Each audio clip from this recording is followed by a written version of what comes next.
الحمد لله رب العالمين والصلاة والسلام على سيد الأنبياء والمرسلين محمد وآله وأصحابه أجمعين أما بعد أعوذ بالله من الشيطان الرجيم بسم الله الرحمن الرحيم ولا تهنوا ولا تحزنوا وأنتم الأعلون إن كنتم مؤمنين صدق الله العظيم.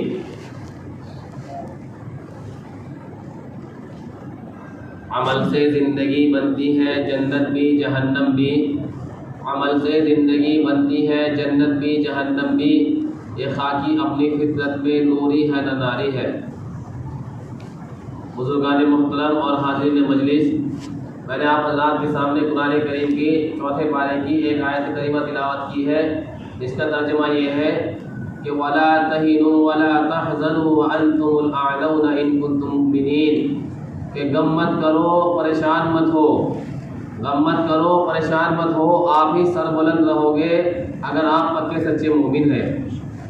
اگر آپ واقعی مومن ہیں اور واقعی ایمان والے ہیں، آمن یؤمن ایمانا فہو مؤمن، ایمان والے کو مومن کہا جاتا ہے، اور آپس میں ایمان والے کا تعلق، مومن کا تعلق تقوی سے ہے. میرے محترم دوستو، آپ نے دیکھا ہوگا کہ مذہب اسلام وہ پودا ہے کہ جتنا کاٹو اتنا ہرا ہوگا. مذہب اسلام نے ہمیشہ سچائی کی دعوت دی ہے، مذہب اسلام نے ہمیشہ اچھائی کی دعوت دی ہے، اور مذہب اسلام نے ہمیشہ گناہوں کے کاموں کو روکا ہے. مثال کے طور پہ اندازہ لگا لیجیے، آپ پورے ورلڈ کے اندر کتنی دارو عام ہے، کتنی شراب عام ہے، مذہب اسلام نے اس کو روکا ہے. مذہب اسلام کے دشمن لوگ کیوں ہو جاتے ہیں؟ مذہب اسلام کے لوگ دشمن اس لیے ہو جاتے ہیں کہ جب مذہب اسلام کسی غلط چیز کو روکنے کی کوشش کرتا ہے، مذہب اسلام کسی کو حق بتانے کی کوشش کرتا ہے، مذہب اسلام کسی کو صحیح بتانے کی کوشش کرتا ہے، تو جن کے بزنس ان غلط چیزوں سے چل رہے ہیں وہ اس کے مخالف ہو جاتے ہیں. جیسے کہ آپ اندازہ لگائیے یہودیوں کے بارے میں، یہودی لوگ مذہب اسلام کے دشمن کیوں ہیں؟ یا نصرانی مذہب اسلام کے دشمن کیوں ہے؟ یا جو شراب کا کاروبار کرتے ہیں وہ مذہب اسلام کے دشمن کیوں ہے؟ یا جو ہے کپڑوں کے غلط نشو و نما کی چیزوں کو بیچتے ہیں وہ مذہب اسلام کے دشمن کیوں ہے؟ وہ اس لیے ہے مذہب اسلام کے دشمن کہ مذہب اسلام نے ہمیشہ سچائی کی آواز اٹھائی ہے، مذہب اسلام نے ہمیشہ برائی سے لوگوں کو روکا ہے، مذہب اسلام نے ہمیشہ غلط چیز پہ کنکر لگائی ہے، مذہب اسلام نے ہمیشہ سچی چیزوں کو بتلانے کی کوشش کی ہے. اور مذہب اسلام نے یہ کہا ہے کہ جو تم یہ کاروبار کر رہے ہو، جو تم یہ دارو کی چیزیں چلا رہے ہو، جو تم یہ فیشن پرستی کی چیزیں چلا رہے ہو، جس سے لوگ جو ہے غلط چیزوں میں مبتلا ہو رہے ہیں، مذہب اسلام نے ہمیشہ اس کو روکنے کی کوشش کی ہے. لیکن آج مذہب اسلام کیوں برا ہے لوگوں کی نظر میں؟ کہ مذہب اسلام ہمیشہ سچ بات کہتا ہے، حق بات کہتا ہے. مذہب اسلام ہمیشہ غلط چیزوں کو روکنے کی کوشش کرتا ہے. آپ اندازہ لگا لیجئے شراب کتنی عام ہے. مذہب اسلام نے کہا ہے کہ شراب کے قریب بھی مت جاؤ، شراب حرام ہے، شراب آپ کو غلط چیزوں کی طرف لے جانے گی، شراب آپ کو جو ہے ایسی گمراہی میں مبتلا کر دے گی آپ کو کہ آپ اندازہ بھی نہیں لگا سکتے، آپ ایسی دلدل میں پھنس جاؤ گے، ایسی برائیوں میں پھنس جاؤ گے. لیکن میرے محترم بزرگوں دوستو، انسان جب پھنستا ہے تو پھنستا ہی چلا جاتا ہے، اور مذہب اسلام نے اسے صحیح بتانے کا کام کیا ہے، مذہب اسلام نے اس کو غلط چیزوں سے نکالنے کا کام کیا ہے. لیکن وہ کیا کہتے ہیں کہ اگر مذہب اسلام ہمارے بزنس پہ ٹارگٹ کر رہا ہے، مذہب اسلام یہ کہہ رہا ہے کہ شراب وراب ہے کوئی مت پیو، تو ان کے بزنس پہ آنچ آتی ہے، تو وہ کہتے ہیں کہ دیکھو مذہب اسلام ہمارے بزنس کو برا کہہ رہا ہے، ہماری چیزوں کو برا کہہ رہا ہے، اور وہ مذہب اسلام کے دشمن ہو جاتے ہیں. اسی طرح سے آپ فیش چیزوں کو دیکھ لیجئے، ننگا پن کی چیزوں کو دیکھ لیجئے. اگر کوئی غیر کمپنی، کوئی مذہب اسلام کے مخالف کمپنی غلط کپڑے نکالتی ہے اور اس کو مارکیٹ میں عام کرتی ہے، مذہب اسلام کہتا ہے کہ ایسی چیزیں مت پہنو. کیوں؟ کیونکہ مذہب اسلام کو پتا ہے کہ ایسی چیزیں پہننے سے انسان جو ہے برائی میں مبتلا ہوتا ہے، انسان کی نگاہیں خراب ہوتی ہے، انسان کا ذہن خراب ہوتا ہے. اور مذہب اسلام یہ کہتا ہے کہ صحیح چیز کو اپناؤ جس سے انسان کا بھی فائدہ ہو، معاشرے کا بھی فائدہ ہو، سوسائٹی کا بھی فائدہ ہو. لیکن وہ کہتے ہیں کہ دیکھو مذہب اسلام ہمارے بزنس پہ ٹارگٹ کر رہا ہے، جبکہ مذہب اسلام نے کسی کو بزنس کرنے سے منع نہیں کیا. مذہب اسلام نے تو ہمیشہ یہ کہا ہے کہ بھائی ترقی کرو، اچھی چیزوں کو اپناؤ، غلط چیزوں سے بچو. انسان کو حقوق بدلائے ہیں، ماں باپ کے حقوق بدلائے ہیں، غیروں کے حقوق بدلائے ہیں، یہاں تک کہ غیر مسلم کے حقوق تمام بدلا دیے ہیں مذہب اسلام نے. کہ جب انسان کو معلوم ہوتا ہے کہ غیروں کے حقوق کیا ہے، والدین کے حقوق کیا ہے، ملنے جلنے کے حقوق کیا ہے، تو انسان کی آنکھ کھلتی ہے کہ واقعی مذہب اسلام کتنا اچھا اور پیارا مذہب ہے.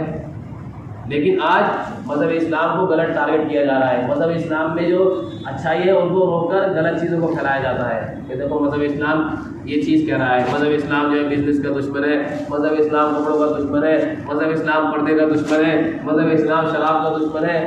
یہ کیا ہے, کوئی پی رہا ہے تو اس کا نقصان و فائدہ ہو تو مذہب اسلام کو کیا پڑی ہے کسی کو صحیح کرنے کی.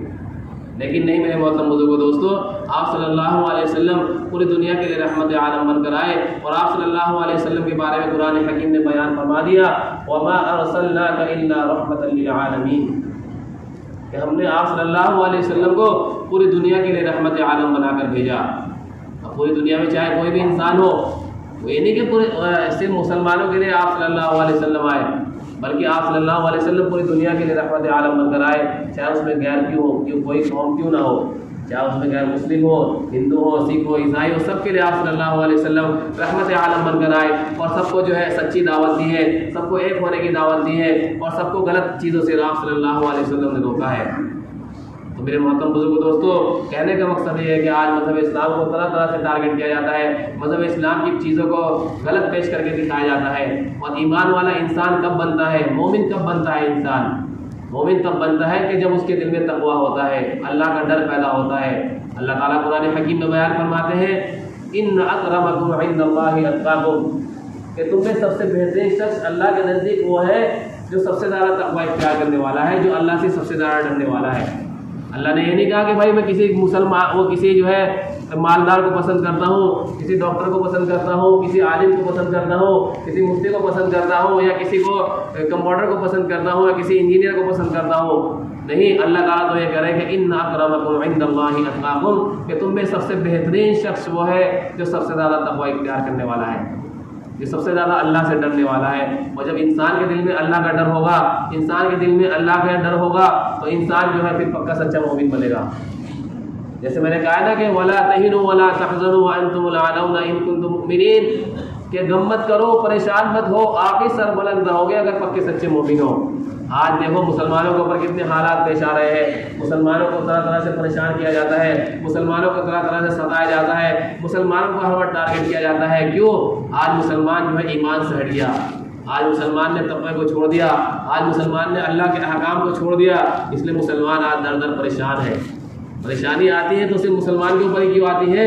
اللہ تعالیٰ نے قرآن حکیم میں اس کا بھی علاج لکھ دیا کہ میرے محترم بزرگوں دوستوں, پریشانی آئیں گی, پریشانی آئیں گی. انسان یہ سوچتا ہے کہ مسلمانوں کو ہی کیوں ٹارگٹ کیا جاتا ہے, مسلمانوں کو ہی کیوں پریشان کیا جاتا ہے. تو اللہ تعالیٰ نے قرآن حکیم میں لکھ دیا ہے کہ اگر تم اگر تم پکے سچے مومن نہیں ہوں گے تو آپ لوگوں کو پریشانی آئیں گی, اور اگر آپ پکے سچے مومن بن جاؤ گے ولا تہنوا ولا تحزنوا وانتم الاعلون ان کنتم مؤمنین پہ عمل کر لو گے تو انشاءاللہ آپ ہی سربلند رہو گے, آپ ہی جو ہے آپ ہی کا نام روشن ہوگا. لیکن کب ہوگا؟ جب ہم پکے سچے مومن بنیں گے, جب اللہ تعالیٰ کا ڈر ہمارے اندر پیدا ہوگا. آج ہماری نماز چھوٹ رہی ہے, ہمیں کوئی ڈر پیدا نہیں ہے, کوئی بات نہیں چھوٹنے دو. اور انسان غلط فہمی میں جی رہا ہے. انسان غلط فہمی میں کس لیے جی رہا ہے؟ کہ اللہ تعالیٰ نے تمام چیزوں کی آسائش, تمام چیزوں کی چیزیں اس کو میسر فرما رکھی ہے. انسان کے پاس آج دولت ہے, عیش و عشرت کا سامان ہے, گاڑی ہے, موبائل ہے, بنگلہ ہے, رہنے کے لیے آسائش ہے, تمام چیزوں کا آش و آرام اللہ تعالیٰ نے اس کو دے رکھا ہے. لیکن انسان غلط فہمی میں ہے. غلط فہمی میں کیوں ہے؟ کہ جب اللہ تعالیٰ انسان سے ناراض ہوتے ہیں تو اس کا کھانا پینا بند نہیں کرتے, کھانا بھی دیں گے, پینے کو بھی دیں گے, سانس لینے کے لیے اس کے پاس اچھی آبا ہوا بھی ہوگی, تمام چیزیں اس کے پاس میسر ہوں گی. لیکن جب اللہ تعالیٰ انسان سے ناراض ہوتے ہیں تو سجدے کی توفیق کو چھین لیتے ہیں. انسان چاہ کر بھی سجدہ نہیں کر پاتا, کہتا ہے وہ کہ ہاں نماز 5 ٹائم کی فرض ہے, کہتا ہے وہ کہ ہاں جی اللہ تعالیٰ کا شکر ادا کرنا چاہیے, کہتا ہے کہ اللہ تعالیٰ کے سامنے جھکنا چاہیے, لیکن اللہ توفیق خداوندی چھین لیتے ہیں. کیوں؟ اس لیے چھین لیتے ہیں کہ اللہ اس سے ناراض ہے. انسان غلط فہمی میں جی رہا ہے کہ جی میں تو تمام چیزوں سے مالا مال ہوں, مجھے کسی چیز کی ضرورت نہیں ہے, میں جب ضرورت پڑے گی اللہ سے مانگ لوں گا. انسان غلط فہمی میں ہے. آج اگر ہم یہ سوچ رہے ہیں کہ جی مجھے کسی چیز کی ضرورت نہیں, میرے پاس اللہ کا دیا سب کچھ ہے, حالانکہ اللہ کا دیا سب کچھ ہے, لیکن میرے بندے اللہ کے سامنے جھکنے کو تیار کیوں نہیں ہے, اللہ تعالیٰ کے سامنے سجدہ ریز ہونے کو تیار کیوں نہیں ہے؟ آج انسان غلط فہمی میں ہے. تو میرے محترم بزرگوں دوستوں, کہنے کا مقصد یہ ہے کہ ہمیں اپنے اندر تقویٰ لانا ہے اور اللہ تعالیٰ سے ہمیشہ ڈرنا ہے اور ایمان والے کام کرنے ہیں جس سے اللہ تعالیٰ رحمت سے راضی ہو جائے. اللہ تعالیٰ سے ہم دعا کرتے ہیں کہ اللہ تعالیٰ ہم سب کو کہنے اور سننے سے زیادہ عمل کرنے کی توفیق عطا فرمائے, اور اللہ تعالیٰ ہم سب کو اپنے احکام کی بجاوری نصیب فرمائے. وما علینا الا البلاغ المبین.